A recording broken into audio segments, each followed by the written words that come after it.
Bem-vindos a mais uma exploração connosco. Hoje vamos a Uimachi, ali em Shinagawa, Tóquio. É uma zona que parece, muito moderna, não é? Conveniente, cheia de vida. Mas pelas fontes que vimos, há muito mais por baixo. Uma mistura curiosa de conveniência atual, com ecos de história e até um toque Shitamachi daquele ambiente de bairro antigo. Exatamente. E a ideia é essa, é ir um bocadinho além da superfície. As fontes que temos são variadas, não é? Temos excertos de história local, relatos de pontos de interesse mais escondidos, quase como joias por descobrir. E também transcrições sobre a vida atual, o desenvolvimento. Certo. E que tipo de histórias vamos desenterrar? Falaste em diversidade.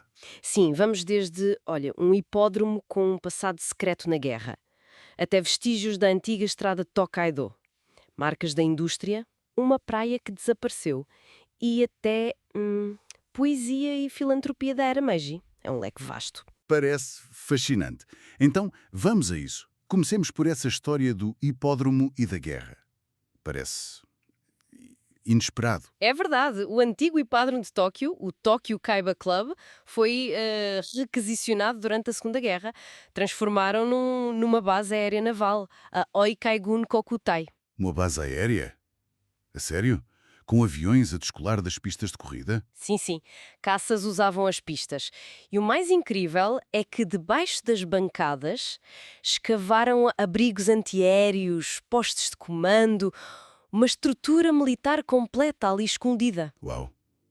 E hoje em dia, há alguma marca disso? Bem, não é algo óbvio, claro, mas o atual hipódromo de Oi, que reabriu em 1950, tem lá um museu equestre, JRA. E nesse museu, pronto, há artefactos desse período, fotografias, documentos, até placas dos abrigos. Ah, interessante. Mesmo que as estruturas subterrâneas não sejam visitáveis. Exato, a memória está lá.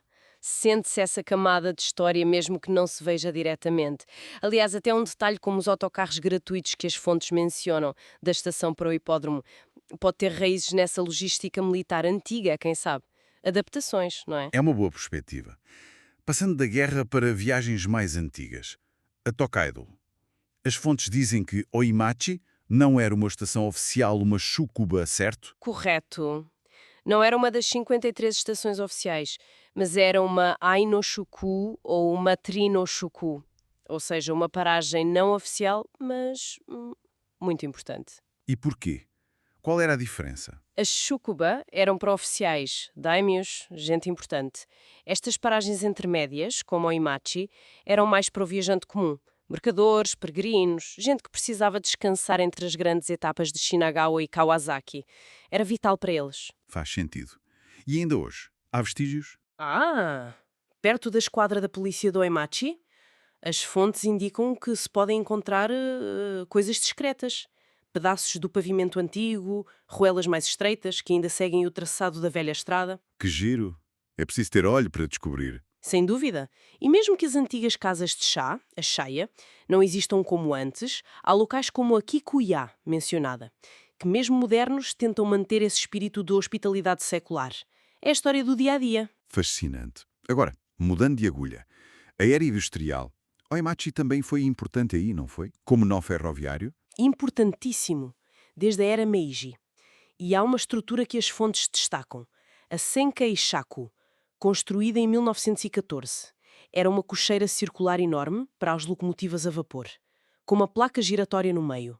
Devia ser impressionante. Uma cocheira circular, imaginam a escala, e o que resta disso? Bem, a estrutura em si desapareceu, mas perto do atual depósito de elétricos de Oi, ainda se podem ver restos da base da placa giratória, talvez algumas fundações da cocheira. Ruínas discretas, então.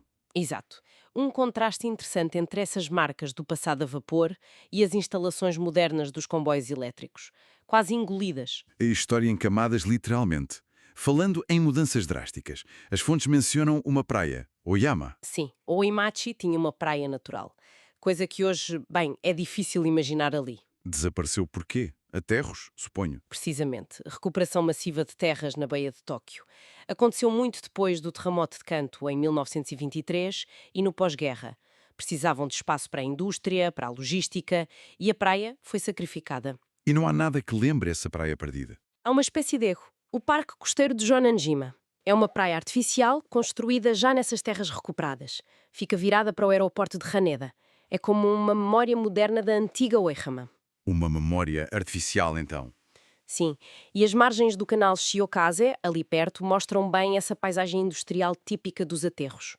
Curiosamente, as fontes também referem que, depois do terremoto, a população de Oimachi até aumentou. Aumentou? Porquê? Parece que a área sofreu menos danos e os terrenos ficaram mais baratos. Atraiu gente. Faz sentido.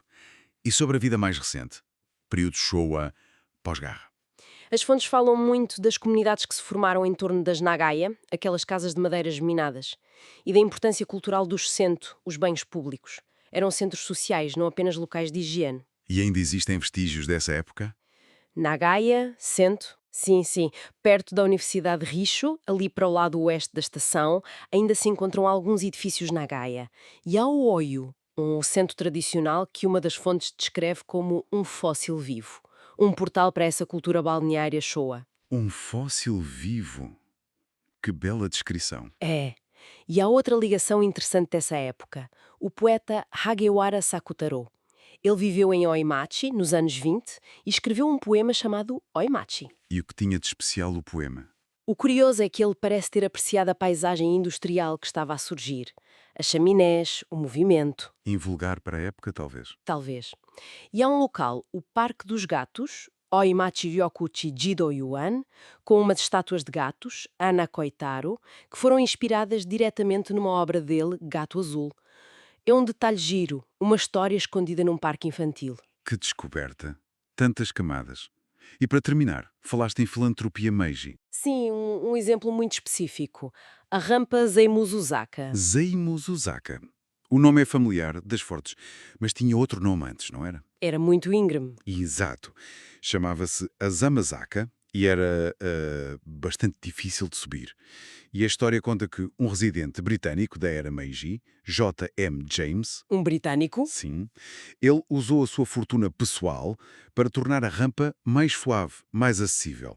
E por causa disso, a rampa ficou conhecida pelo nome dele, James Zaka, que depois foi japonizado para Zeimuzuzaka. Que história! Um gesto individual que ficou marcado na paisagem urbana. É um pequeno exemplo, mas mostra como a história individual também molda a cidade. Portanto, Oimachi é mesmo um livro de histórias.